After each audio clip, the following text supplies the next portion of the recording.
Cuando menciono a la gente que soy agnóstico, algunos confiesan tener dificultades para entender el agnosticismo, que según William Rowe, refleja el hecho de que la razón humana es incapaz de proporcionar suficientes fundamentos racionales para justificar la creencia en que Dios existe o la creencia de que Dios no existe.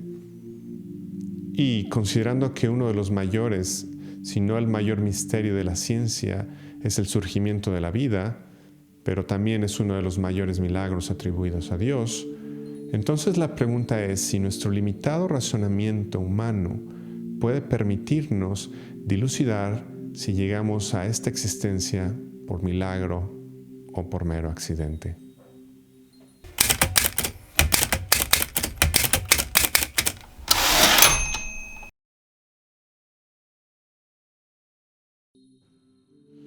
Los científicos han podido rastrear teóricamente el origen del universo hace 3.700 millones de años hasta el llamado Big Bang y explicar con precisión cómo la influencia de fuerzas fundamentales dio forma a cúmulos de gas en estrellas, actuando como hornos gigantes para cocinar elementos más pesados y liberarlos al explotar, permitiendo la formación de planetas como el nuestro, que tras una época de desarrollo frenético produjeron una sopa primordial de componentes inanimados que por un capricho se animaron. Avanzamos unos cuantos miles de millones de años y aquí estamos, preguntándonos qué fue lo que le dio vida a lo inanimado.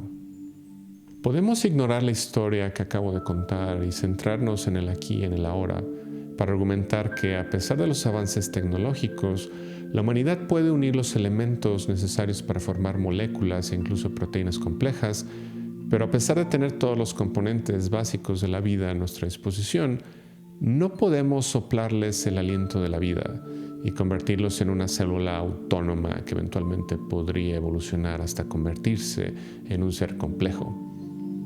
En este punto, ninguna ley conocida en los ámbitos de la física, la química o la biología puede explicar el razonamiento detrás de la chispa de la vida.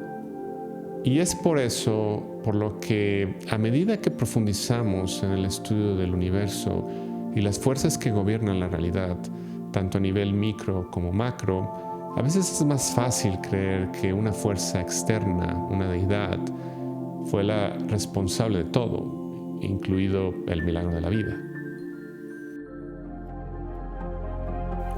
En la novela de 1979, La guía del autoestopista galáctico, del autor Douglas Adams, se había construido una supercomputadora llamada Deep Thought para dar la respuesta a la pregunta fundamental sobre la vida, el universo y el todo, que después de eones de cálculos, la respuesta dada fue simplemente el número 42. Una respuesta intrigante, teniendo en cuenta que en el código ASCII el número 42 equivale al asterisco, que se traduce como cualquier cosa o todo. Ante esta respuesta ambigua, los creadores se preguntaron si la formulación de la pregunta fue realmente correcta. En la novela se revela que la Tierra es una supercomputadora gigante que fue construida para determinar cuál es realmente la pregunta. Pero desafortunadamente la Tierra es destruida por una raza alienígena antes de completar su cálculo.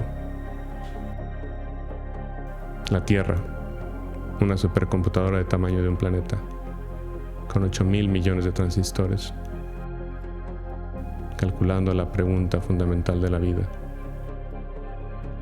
Desafortunadamente, yo no tengo una supercomputadora del tamaño del planeta, así que lamento decepcionarlos, pero no tengo la respuesta sobre el origen de la vida. Pero, antes de que abandones este video, creo que lo que es más importante para nosotros es cómo las dos creencias pueden impactar positiva o negativamente a la humanidad. Por ejemplo, si reconocemos que no somos un accidente causado por las fuerzas incorpóreas del universo, la concepción de un ser superior consciente predispone a la humanidad a tener una razón o propósito de existencia extrínseco a nosotros. Esto significa la incapacidad de encontrar el significado de la existencia dentro de nosotros mismos, sino que más bien intentar adivinar los motivos ocultos de Dios, obligando a la humanidad a crear dogmas y creencias para apaciguar la inquebrantable investigación humana. Cuando atribuimos nuestra existencia y destino a una deidad, ciertamente ayuda a brindar tranquilidad al renunciar a nuestra agencia a un poder divino. Pero desafortunadamente eso crea una serie de desafíos exclusivos de esta línea de pensamiento. Además de los conocidos dilemas sobre la dualidad entre el bien y el mal, hay un par muy relevantes en el mundo actual en los que me gustaría centrarme en este video. El primero es la mentalidad de derecho. Si atribuimos la creación humana a una deidad, y como la mayoría de las religiones asumimos que la humanidad es el pináculo de la creación, esto confiere a los creyentes un sentido negativo del derecho. ¿Qué quiero decir con todo esto? Al subyugar la totalidad de la creación bajo la humanidad, nos colocamos en un lugar de privilegio, lo que hace que los humanos actúen con un sentido de propiedad. ¿Alguna vez te has preguntado sobre qué base se ignora mayormente el cambio climático, la conquista de la tierra, la explotación indiscriminada de recursos naturales, la esclavitud de los de nuestra misma especie, la depredación de ecosistemas y especies, y si la tecnología lo permite en un futuro no lejano, también la depredación del cosmos? Todos estos resultados del derecho de los seres humanos en acción en forma de codicia son posibles gracias a la creencia creacionista difundida por la mayoría de las religiones. En segundo lugar está la singularidad de nuestra existencia. La perspectiva religiosa de nuestra existencia reconoce no solo nuestro cuerpo corpóreo, sino también un alma, para explicar nuestra búsqueda de trascendencia hacia cualquier plano en el que se encuentre la deidad. Una de las principales cualidades atribuidas al alma es su unicidad. Desde milenios, las religiones han definido esta relación individual con nuestro Creador para significar nuestra experiencia, tratando de encontrar significado a nuestra vida diaria, utilizando el concepto de un camino especial elegido por la deidad para nosotros. Encontrar un propósito era más fácil de lograr cuando los humanos actuaban localmente antes de la llegada del Internet y la globalización electrónica. Sin embargo, ahora podemos buscar en Google todas nuestras experiencias, ya sean buenas o malas, solo para descubrir que cientos, si no miles de personas han experimentado lo mismo, haciendo que nuestras vidas sean como una más del montón. Pero cada vez veo más una búsqueda insaciable en las redes sociales para destacar entre la multitud, tratando de significar nuestra experiencia y, en consecuencia, alimentando inconscientemente el miedo para justificar nuestra existencia. Podríamos argumentar que esta búsqueda de la individualidad es más un rasgo psicológico de la humanidad que religioso, considerando que los ateos también sufren múltiples formas de temor existencial. Pero estoy citando esto como parte de la perspectiva religiosa por ahora, porque alimenta las dudas que socavan la fe.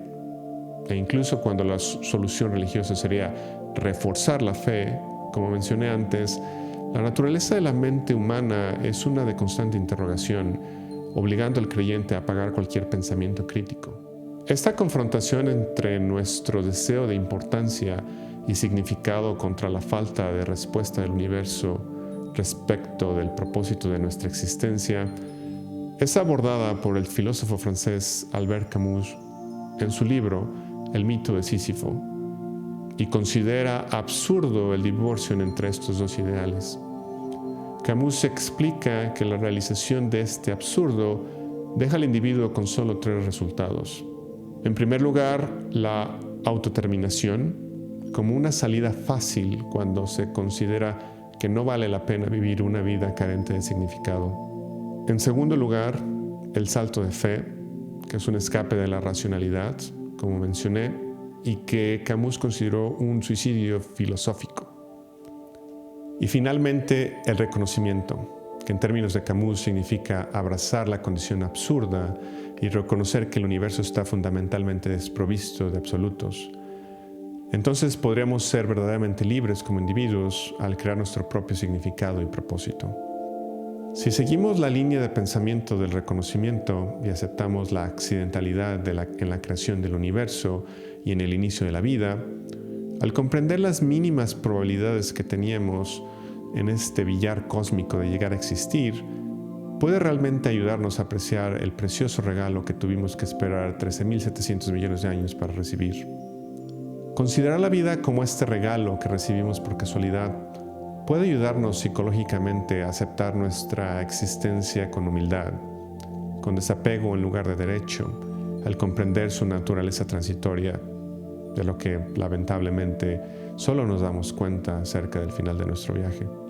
Al reconocer nuestra singularidad biológica como seres humanos depende únicamente del número de combinaciones y mutaciones que nuestras células y genes pueden lograr, podemos aceptar el hecho de que nuestra individualidad no depende de la singularidad de nuestras experiencias ni de ningún otro factor extrínseco, sino de la felicidad en continuar nuestra búsqueda individual de significado a pesar de lo absurdo de esta existencia. Me considero agnóstico porque los conocimientos acumulados por la humanidad hasta ahora no logran dar respuesta a las preguntas más codiciadas, y mis experiencias han demostrado que hay cosas inexplicables que aún se esconden detrás de un velo de incredulidad.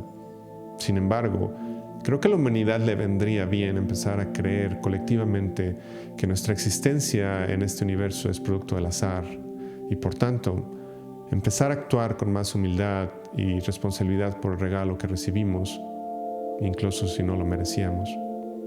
Algún día me gustaría contemplar el florecimiento de la humanidad y poder pensar en qué hermoso accidente nos hemos convertido. Pero ¿qué piensas? ¿Estamos aquí por intervención divina o simplemente por el producto de un accidente?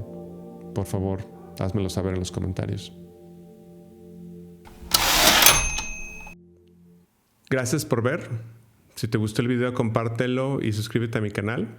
También puedes visitar mi blog, donde encontrarás más artículos que abordan temas similares. O si disfrutas de la literatura que invita a la reflexión, es posible que también te guste mi serie de novelas de fantasía oscura. Los enlaces se encuentran en la descripción a continuación. Gracias de nuevo y nos vemos la próxima. Adiós.